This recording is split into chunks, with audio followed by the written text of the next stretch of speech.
Bienvenido a este canal y oramos para que este video sea de bendición para tu vida. Bendito y alabado seas, Señor, en esta tarde. Gloria a ti. Bendito y alabado sea tu nombre, Señor. Bendito sea y glorioso el nombre de Jesús. Bueno, hermanos, vamos a continuar en este grupo de oración. Hoy lo hacemos en vivo, así que estamos viendo ahí ya los mensajes que ustedes van mandando, ahí en el grupo no es un grupo, en el chat de YouTube. Ya hemos entrado creo que casi todos. Faltan algunos, pero bueno, mientras van llegando, ya vamos comenzando. Queremos compartir, igualmente si alguno entra tarde o lo puede ver después, si alguno tiene problemas de conexión y eso, queda ahí grabado y ustedes con el link vuelven a entrar y lo pueden ver, así que les vamos a avisar a todos. Vamos a un tema, yo no sé si es un tema muy actual, ¿no? Quizás no, la Biblia a veces tiene temas que no son actuales. Pero vamos a ver un tema que capaz que no es actual, pero a ustedes capaz que les sirve, que es cómo vivir sin miedo. Yo no sé que a ustedes no les pasa eso. Yo sé que, pero por la duda, porque en otros países parece que con esto del COVID y todo eso hay gente que tiene miedo. Pero yo sé que acá no. Pero vieron que empieza todo por allá, por Europa, y después llega acá. Empezó el COVID por acá, después llega la primera ola por allá, después llega para acá. Así que, bueno, la Biblia habla muchas veces. Una frase que Jesús repite mucho a sus discípulos es: no tengan miedo. Repite muchas veces.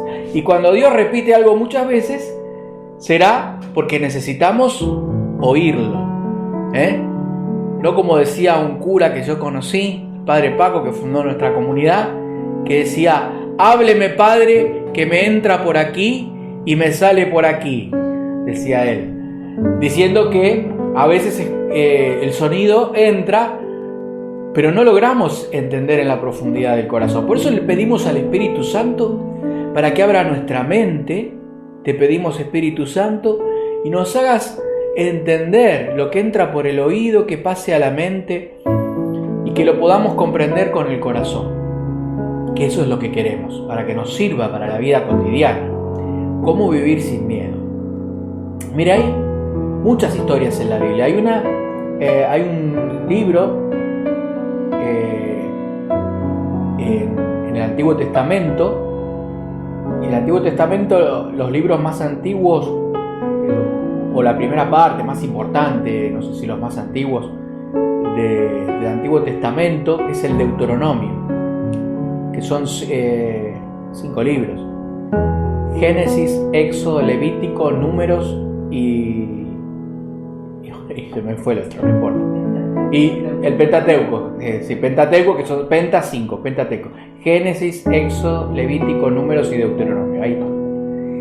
Hay en el libro de los Números, en hebreo Bamidbar, se llama así. Bamidbar en hebreo se llama, este libro se llama En el Desierto.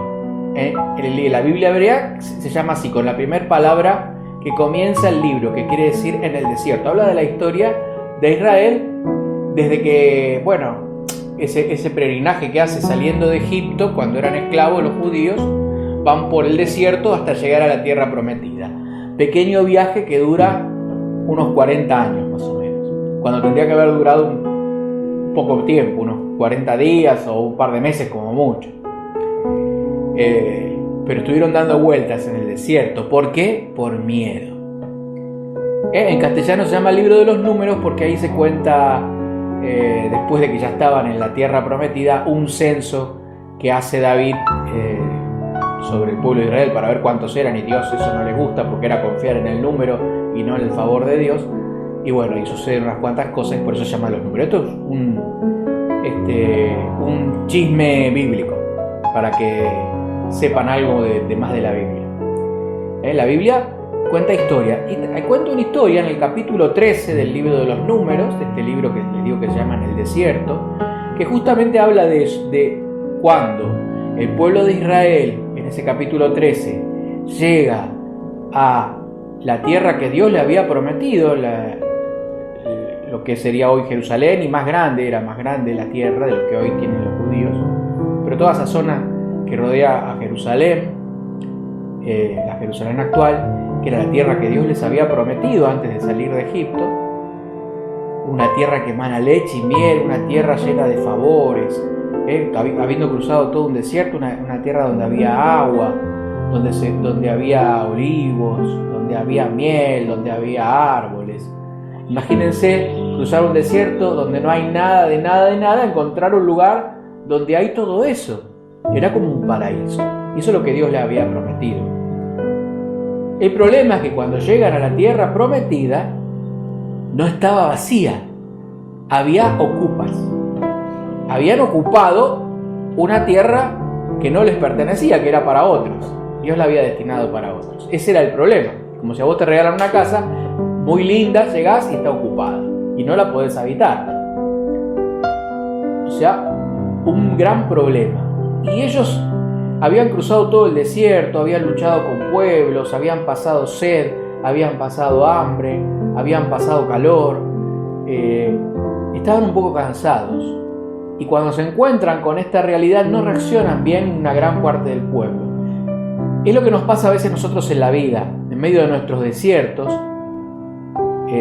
Creemos como pueblo de Dios las promesas de Dios, y Dios me va a bendecir, Dios me va a sanar, y mi familia, pero hay momentos donde nos viene una enfermedad, donde nos vienen problemas familiares, problemas con los hijos, problemas personales, psicológicos, angustias, tristezas, amargura, lo que ustedes quieran, y sucede que nos sentimos como este pueblo en el desierto. Hubo dos reacciones, vamos a ver las dos reacciones. Frente a la misma situación, uno puede reaccionar de dos maneras diferentes. Dejando entrar el miedo, y vamos a ver lo que sucede, o rechazando el miedo a través de la fe en Dios. Entonces vamos a ver cómo vivir sin miedo, pero para eso primero vamos a ir por la negativa. ¿Qué es lo que no tenemos que hacer? ¿Qué es lo que no tenemos que hacer para ver después qué es lo que tenemos que hacer? Todo esto está en el texto. Si ustedes lo leen después tranquilos, números 13, van a ver que todo está en el texto. Cuando mandan a unos espías para ver la tierra prometida antes de tomarla, mandan a alguien que espíe y que vea si había gente, cuánta gente había, qué era lo que sucedía en el lugar, lo que había. Entonces van y vuelven y dan un informe, y ese informe era como la prensa. Cuando uno da un informe y la gente lo cree, produce reacciones. El informe negativo, el informe de duda, de miedo, de pánico, produce lo mismo la gente que lo escucha normalmente. Y si hay un informe de esperanza, de que todo va a estar bien, de que se puede, la gente normalmente lo escucha y cree. Pero estaban esos dos informes. Hubo una gran cantidad de espías, eran 12, uno por cada tribu, eran 12 tribus, las tribus de Israel. Hay 10 espías que dan un informe totalmente negativo, triste, amargado. Y un 2% que da no es un 2%, es menos del 2%. 2 es el 1, y pico por ciento, que dan un informe totalmente diferente, un informe de esperanza, de que se puede. Así que quizás ese sea el porcentaje de los seres humanos cuando pasamos una situación difícil y las cosas se ponen difíciles. Quizás el 90 y pico por ciento se nos da por lo negativo y solo un 10% o menos, un 2 dividido 12. ¿Y cuánto da? 16%. Un 16%, 16 de cada 100 tienen quizás una visión negativa. Bueno, esto no es una cosa que hago yo, matemática de la Biblia, que no tiene nada que ver. Pero bueno, es un porcentaje, nos da una idea. Parece que eran mucho más los que se dieron por la negativa, por el no creer, que los que se les dio por creer la promesa de Dios. Y quizás eso nos pasa a nosotros en la iglesia también. Lo primero que hacen es dejar entrar la duda.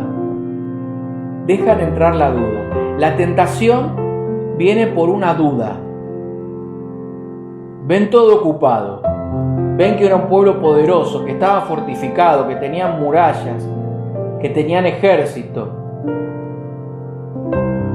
que estaban, no solo que estaba ocupado, sino que era difícil tomar eso. Y entonces ellos entran en la duda. Lo primero que entra la duda es no vamos a poder. La duda es, de esta no voy a salir, de esta enfermedad no voy a salir, esta situación no la voy a poder pasar, no me van a atender, no, el médico no me va a escuchar, el abogado no va a hacer el trámite que tiene que hacer, el juez no va a sentenciar, es tan grande el problema que yo no voy a poder hacer nada, esto me supera y no hay manera de solucionarlo. Esa es la duda, es Dios no se va a ocupar de mí, estoy solo frente a este problema y el problema me supera. Realmente, si estoy solo frente al problema, estos espías eran 10, si realmente esos 10 tenían que tomar esa ciudad con miles de soldados y murallas y todo, no iban a poder. Inclusive el pueblo de Dios solo contra esos pueblos no iba a poder.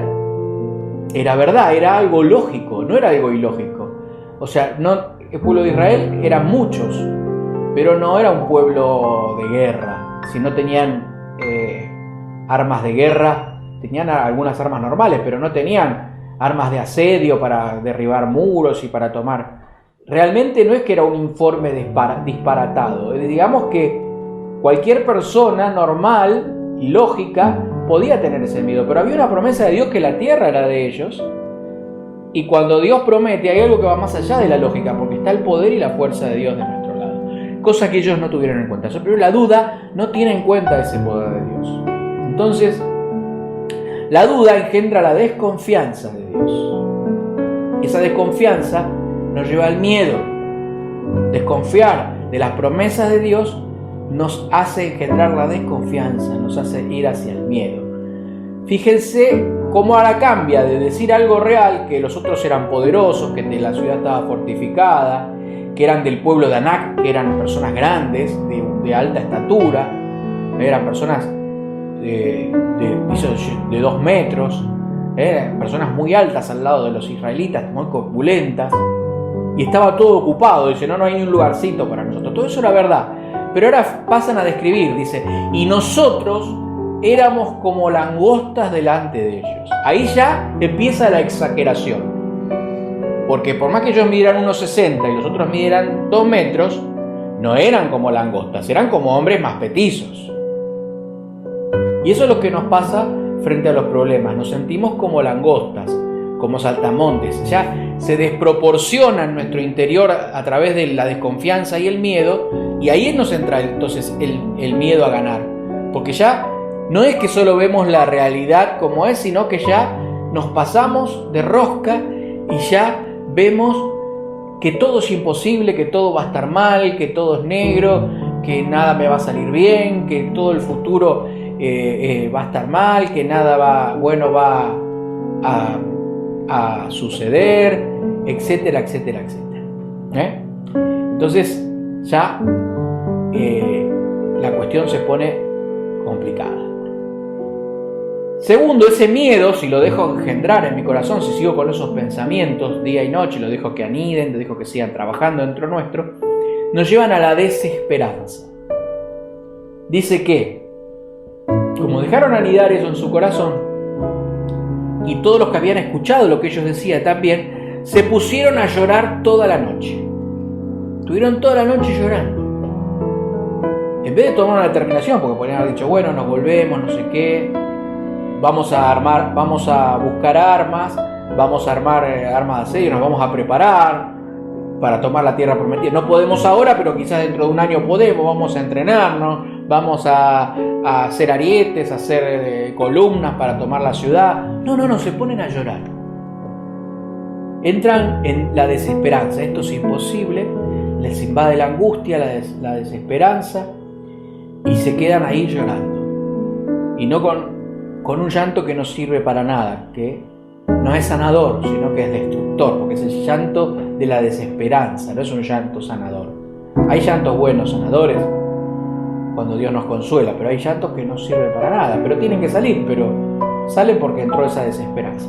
Si esa desesperanza la dejamos anidar y no hacemos nada en contra de esa desesperanza, no lo ponemos en oración delante del Señor, no pedimos ayuda, no leemos la palabra, no confiamos en Dios, seguimos escuchando la voz de la duda, la voz de la desesperanza, la voz de la desconfianza, se genera la desesperación. Paso de la desesperanza a la desesperación, un escalón más. Pasamos de la duda a la desconfianza, de la desconfianza al miedo, el miedo a la desesperanza pasamos a la desesperación. Y entonces dicen, el jefe que los había llevado hasta ahí, que Dios los había sacado de la esclavitud de Egipto, que era Moisés. Moisés en la Biblia está tipificado a Jesús. Jesús es el que cruza el mar de la muerte y nos lleva a la vida eterna. Moisés es el que hace que el pueblo cruce el mar rojo y lo lleve a la tierra prometida. Todo esto es una figura física de lo que iba a suceder luego espiritualmente con Jesús. Moisés entonces era el jefe que representa para nosotros, haciendo una comparación analógica bíblica, a Jesús. La desesperación nos lleva a la rebelión, a no creer en Jesús, a no creer en la Pascua, a no creer en la resurrección, a buscarnos otros dioses. Por eso dice en un momento, busquemos otro jefe, despidámoslo a Moisés, y volvamos a Egipto, volvamos al pecado, volvamos a la esclavitud, volvamos al mundo. ¿Para qué habré venido a la iglesia? Desde que estoy en la iglesia, mira lo que me pasó esto. Mejor me vuelvo pagano como antes, que no rezaba y me iba mejor. Piensan algunos frente a algunos momentos difíciles de la vida. Entonces la desesperación lleva a la rebelión contra Dios. Y la rebelión nos lleva a orar mal, al pecado grave. Porque dice la palabra ahí que tomaron piedras para matarlo a Moisés, para apedrearlo. Fíjense cómo la duda que viene de la tentación nos hace entrar en el medio de desesperanza, desesperación, rebelión y pecado profundo. Matar, uno de los peores pecados, no matarás, dice la palabra de Dios. ¿Qué sucedió?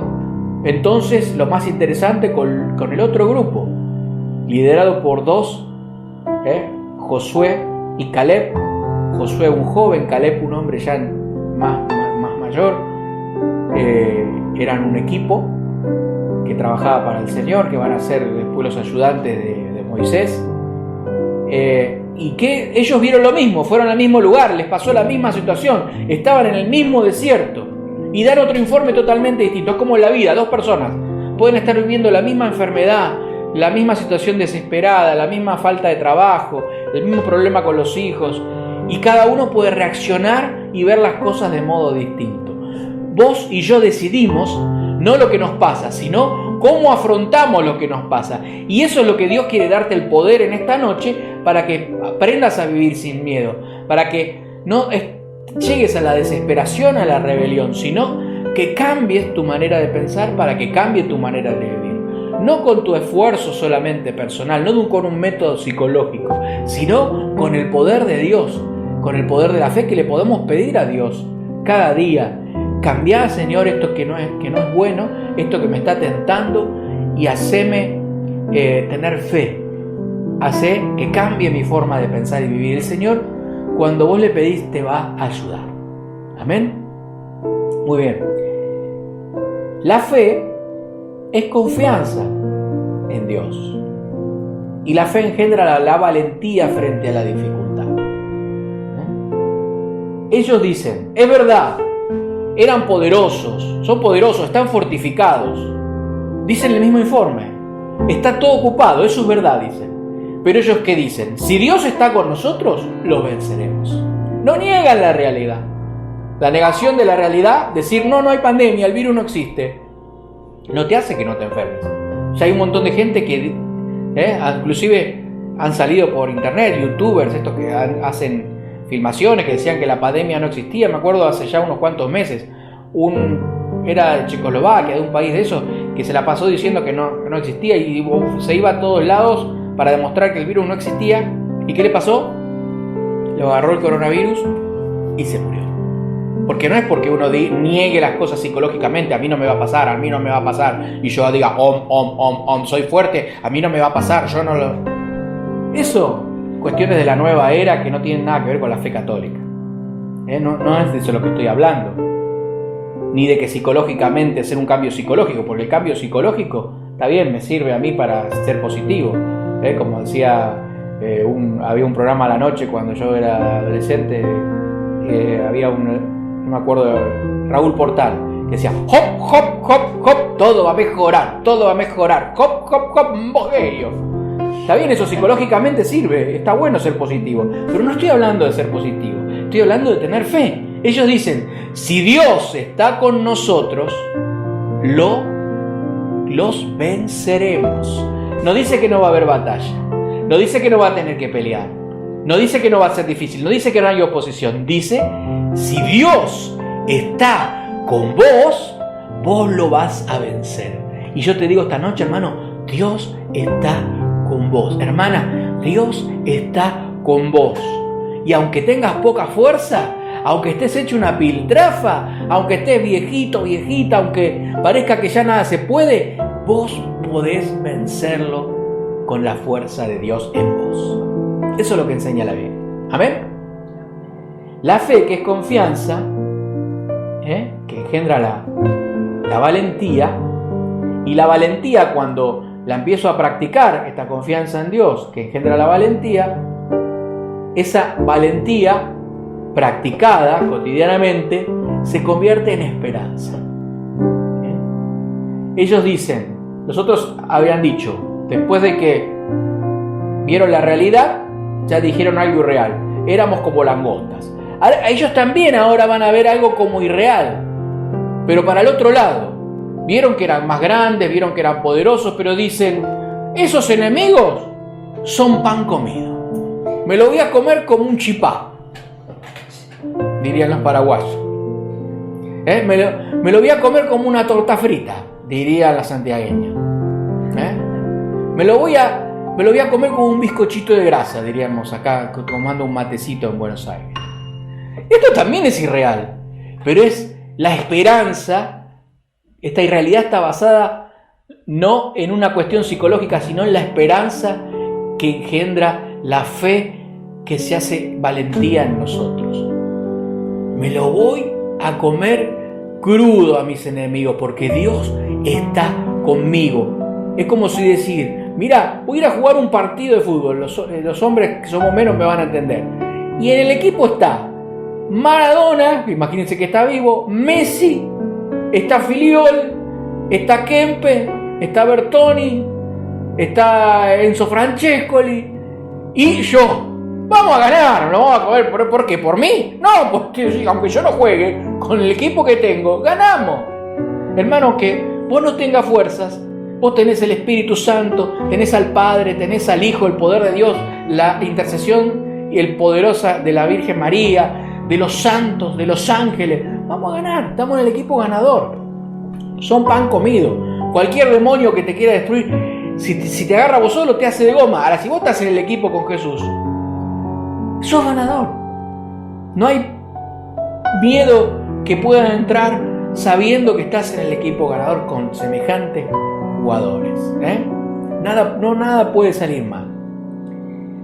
La esperanza, cuando se mete en el corazón y la dejamos entrar cada día en la oración personal, en la lectura de la palabra, en la oración todo esto tiene que ir entrando, se va yendo, el miedo va a estar, se va yendo de a poquito y va entrando entonces la fe, la esperanza. Es un proceso, no se sucede. También Dios lo puede hacer en un segundo para el otro, pero normalmente es un proceso. Dios te la puede, hoy sacar todo eso y poner la fe, pero vos después tenés que perseverar en eso. Y tenés que hacer ese proceso en la oración de todos los días. Y la esperanza engendra la paz. Se empieza entonces a llenar de paz tu corazón. Ellos le dicen a los demás. Los otros se pusieron a llorar toda la noche. Frente a esos que se iban a poner a llorar, ellos le dicen, Dios está con nosotros. No tengan miedo. Dios está con nosotros. Esa es lo que produce la paz en tu corazón. Dios está con nosotros. Dios está con nosotros. Dios está con nosotros. Y dirá San Pablo, y si Dios está con nosotros, ¿quién contra nosotros? Ni la muerte, ni los demonios, ni las fuerzas oscuras, nada nos podrá separar del amor de Dios. Si Dios está con nosotros, ¿quién contra nosotros? Esa paz nos lleva a la obediencia. En los otros, acuérdense, la desesperación los llevó a la rebelión, a enojarse con Dios y a rebelarse contra Dios. En cambio, la paz nos lleva a la obediencia. Ellos le dicen al pueblo, no se rebelen. Esta tierra está ocupada, pero ojo, Dios prometió y es verdad, mana, leche y miel. Está llena de productos. Habían traído unas uvas gigantes, así, eran unas uvas grandes, dice la palabra, exagera. La traían en una vara y no la podían, de pesado que eran los racimos, no lo podían llevar. Eran como si trajeran unas uvas así, como naranjas. La habían traído de ahí del lugar, todos productos hermosos, gigantes, riquísimos. Dice, eso es verdad, Dios prometió una tierra que emana leche y miel, que está llena de cosas maravillosas. No se rebelen contra Dios. Es difícil el proceso. Tenés que pasar por la cruz, pero vas a llegar a la resurrección. No te rebeles, no te enojes, no abandones la carrera. Porque vas a llegar a la tierra prometida, vas a llegar a lo que Dios te prometió. Pero tenés que pasar por la lucha, tenés que pasar por la prueba, tenés que pasar por el momento difícil. Pero para salir victorioso, para ganar, para tener la promesa de Dios, hay que pasar por la cruz para llegar a la resurrección. No te lo olvides nunca. Cuando estés en la cruz, Dios no prometió que no iba a haber cruz. Dios prometió que Él nunca te iba a abandonar y que te iba a resucitar y que iba a estar con vos hasta el fin de los días. Eso es lo que te prometió y eso lo va a cumplir y te va a dar vida y vida eterna y tierra que emana leche y miel en su presencia. Amén, amén y amén. Y la obediencia nos lleva a obrar bien. Antes la desobediencia los llevó a obrar mal. Tomaron piedras para matar a Moisés, ¿se acuerdan? En cambio, estos dos, cuando quieren tomar las piedras para matar a Moisés, se rasgan las vestiduras, que sí, eso era como un signo muy elocuente de oponerse a algo, como algo pecaminoso, y le dice, no los maten. ¿Cómo van a hacer eso? ¿Cómo van a matar a Moisés? ¿Cómo van a querer volver al pecado, a Egipto, a la esclavitud de Satanás? Se rasgan las vestiduras y detienen esa posible lapidación. Así que miren qué hermoso lo que nos dice este texto. Y ya para terminar, para que les quede un texto más corto que lo puedan tener esta semana para meditar, vamos a pasar a la Biblia, a un texto corto que nos explica esto de forma resumida. Esto lo pueden leer en el libro de los Números, capítulo 13. Y San Juan lo dice de manera resumida y condensada en la primera carta de San Juan, no en el Evangelio, sino hay dos cartas de San Juan. La primera carta de Juan, capítulo 4, verso 18. Primera de Juan, capítulo 4, verso 18. Dice: la persona que ama no tiene miedo. Donde hay amor, no hay temor. Al contrario, el verdadero amor quita el miedo. Si alguien tiene miedo de que Dios lo castigue, es porque no ha aprendido a amar. Entonces lo que nos está diciendo, yo les hago una sugerencia, siempre una vez que leyeron San Juan, empiecen a leer las frases de abajo para arriba. Eso se la leí de arriba para abajo, ahora leamos de abajo para arriba y van a ver que lo van a entender mejor. A mí me pasa eso, yo le doy ese consejo. Dice la última frase: si alguien tiene miedo de que Dios lo castigue es porque no ha aprendido a amar. Si tenemos miedo al castigo, es decir, esto es un castigo de Dios, Dios nos va a castigar con el coronavirus, qué sé yo. Si tenemos miedo es porque no hemos aprendido a amar. La fe y el amor están completamente unidos. ¿Qué tiene que ver la fe con el amor? Sí, es el amor, la fe. Tu fe se basa en que crees que Dios te ama y tiene todo bajo control. Que Dios es todopoderoso. Eso la mayoría lo creemos, no tenemos problema en creer. Sí, Dios puede hacer lo que quiera, pero ¿por qué lo va a hacer conmigo? Y si me está sucediendo esto es porque Dios no me quiere, es porque me porté mal, es porque mirá lo que hice, o es porque Dios es malo, o porque Dios se me ocurrió. nos puede agarrar porque nosotros somos buenos y Dios es malo, o que Dios sea bueno y nosotros malos, cualquiera de los dos ejemplos no nos sirve.